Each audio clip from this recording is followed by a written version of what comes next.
Stock to watch சீரிஸ்ல இன்னைக்கு நம்ம பார்க்க போறது SBI PSU ஃபண்ட். நீங்க கவர்மெண்ட் கம்பெனில இன்வெஸ்ட் பண்ற மியூச்சுவல் ஃபண்ட் பத்தி தேடிட்டு இருந்தீங்கன்னா உங்களுக்கான வீடியோ இதுதான். இந்த ஃபண்ட் கவர்மெண்ட் ஓனர்ஷிப்ல இருக்கிற PSU கம்பெனிஸ்ல தான் முக்கியமா இன்வெஸ்ட் பண்ணுவாங்க. Banking, power, oil and gas, defence, railway, infrastructure மாதிரி செக்டார்ஸ் இருக்கிற பெரிய கவர்மெண்ட் கம்பெனிஸ்க்கு நல்ல எக்ஸ்போஷர் கிடைக்கும். 2010 ஜூலை 7ஆம் தேதி லான்ச் ஆன இந்த ஃபண்டோட AUM பாத்தீங்கன்னா இப்போதைக்கு 6593.63 கோடியா இருக்கு.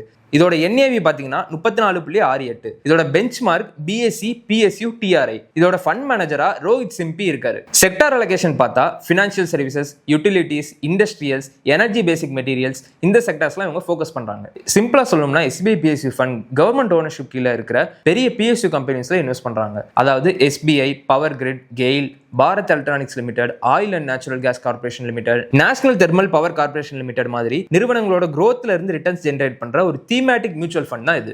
இது டைவர்சிஃபைட் ஃபண்ட் கிடையாது.